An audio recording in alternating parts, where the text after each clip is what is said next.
Je m'appelle Sophie Muffan, je suis executive coach spécialiste de l'empowerment des talents. J'ai créé Talent Talk pour laisser un espace aux talents désireux de partager la passion de leur métier et pour inspirer. Nadalette Lafonta, tu es écrivaine, conférencière et speaker pour TEDx. Ta vie bascule en 2014 à la suite d'un accident opératoire qui t'impose une forme de confinement. Tu réussis à transformer cette épreuve en une opportunité. Bienvenue dans Talent Talk. Je suis passeuse de mots. Je suis passeuse de mots, c'est-à-dire que ce que la vie m'a apporté avec l'épreuve, puisqu'il y a toujours un bénéfice, enfin, je pense qu'il y a toujours un bénéfice caché à l'épreuve, et en ce qui me concerne, j'en suis le témoignage vivant, c'est de se trouver ou se retrouver soi-même, avec d'abord une immense confiance en soi qui se développe, puis un grand amour de soi, qui permet d'ailleurs un amour des autres. Et une parole authentique, c'est-à-dire, encore une fois, je ne me pose ni en gourou ni en rôle modèle, j'ai fait plein de conneries, j'en ferai encore, et je suis loin d'être parfaite, je ne suis plus Madame Parfaite. Et à partir du moment où, avec l'épreuve, on arrive à se trouver et à s'aligner cœur, corps et esprit, il devient alors possible de donner un sens à sa vie si elle n'en avait pas encore. Et il se trouve qu'à la suite de cet accident en 2014, sans savoir pourquoi, je me suis mise à écrire sur ce qui s'était arrivé, mais pas que, sur plein de choses, et j'en ai fait un livre qui s'appelle Le Roseau Penchant. Et en fait, en écrivant, j'ai retrouvé le désir de mes 18 ans, qui était celui d'être écrivaine, et que j'avais totalement occulté pour de multiples et excellentes raisons. D'abord, la peur du risque ou la peur de l'échec ou de la réussite, très certainement, mais aussi le fait que pour des raisons sociales, familiales et personnelles, il m'avait semblé essentiel d'avoir une réussite sociale qui passait en premier lieu par une sécurité économique et financière. La passion, c'est un processus qui se nourrit. Et je ne pense pas que j'aurais la même passion si j'étais tombée dans un vide de public. L'intérêt, c'est que ça apporte quelque chose à quelqu'un à un moment, et que ce soit par des livres, que ce soit par des articles ou par des conférences comme le TEDx auquel tu faisais référence, qui a quand même touché 1 700 000 personnes, donc c'est énorme pour un TEDx en français, sur des sujets qui sortent de mes tripes et où je suis à la fois authentique et puis sans phare. J'ai envie et j'ai besoin et j'ai le bonheur à m'exprimer. J'ai élargi ma palette de sujets qui me concernent, qui m'animent et où je me sens légitime de parler. J'ai envie de parler de la transmission, j'ai envie de parler de l'âge, j'ai envie de parler de la sexualité, j'ai envie de parler de ce qui est la parité, mais ça depuis fort longtemps. Je me suis rendu compte que le confinement, c'était en fait quelque chose que je connaissais, mais vraiment intimement, et que j'en étais l'air de rien, probablement à mon 3e ou 4e confinement.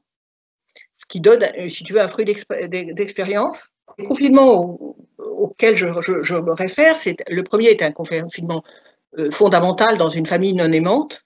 Donc, il y a un confinement d'enfance que tous les psys se feraient bonheur à traiter, mais qui a quand même laissé un sentiment d'enfermement, une connaissance de l'enfermement. Et puis là-dessus, pour me sortir de cet enfermement, la deuxième étape, ça a été en effet cette réussite sociale dont je te parlais.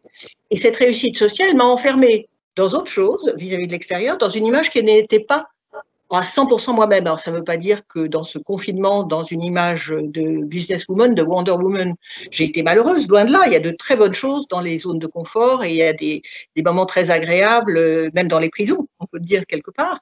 Mais il y a toute une partie de moi qui était mon âme, mon esprit, qui est restée confinée parce qu'elle ne pouvait pas s'exprimer dans un monde qui était un monde d'affaires quand même fait par et pour les hommes et où il fallait adopter un certain nombre de comportements et de règles pour pouvoir réussir.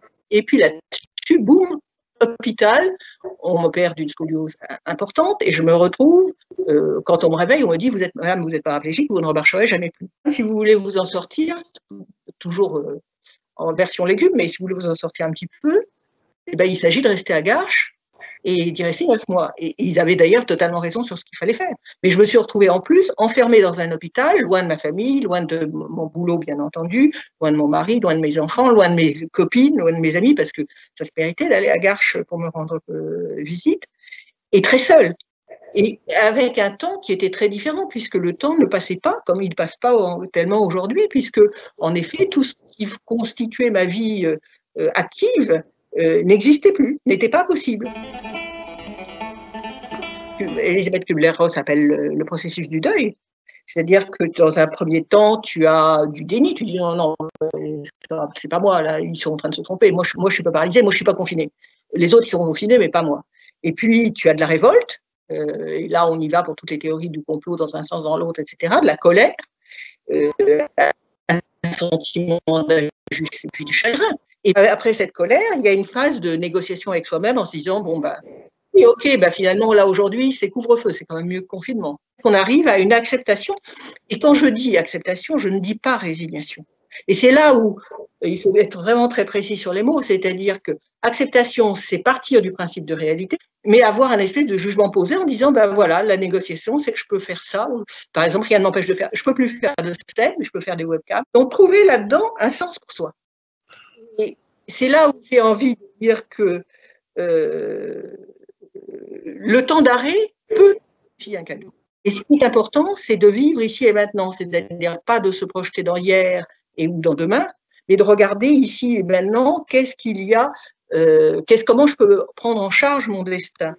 Et ce principe de réalité, c'est que oui, quand j'étais à l'hosto, je pouvais décider que j'étais une victime, arrêter de me battre, être fracassée, ou je pouvais dire, ok, vous me dites que plus rien ne bougera et que mes jambes ne bougeront plus jamais, ok, mais je me bats quand même, millimètre par millimètre, par une rééducation, jusqu'à atteindre la verticalité, et ça a mis des mois pour atteindre la verticalité, et puis il y a quand même, dans tout moment, même difficile, des moments de bonheur. Je veux dire, la première fois où, en fauteuil roulant, on m'a sorti dehors, j'avais été enfermée pendant 3 mois dans la cour moche de l'hôpital de Garches, il y avait un arbre magnifique, et ça a été probablement un des instants de pur bonheur de ma vie. Donc c'est ça que je veux dire, c'est que tout ce que nous vivons, oui, c'est la fin d'un monde, mais ce n'est pas du tout la fin du monde.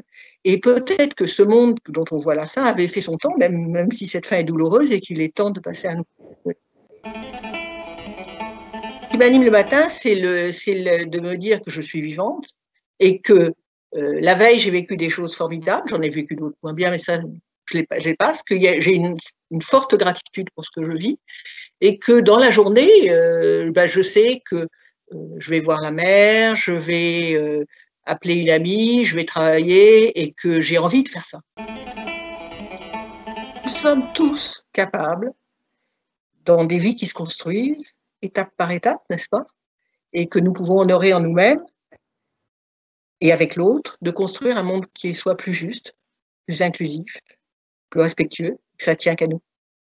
Alors, on ne lâche rien et on le fait ensemble. Merci pour ton témoignage, Nathalette. Je vous dis à bientôt pour un prochain Talent Talk.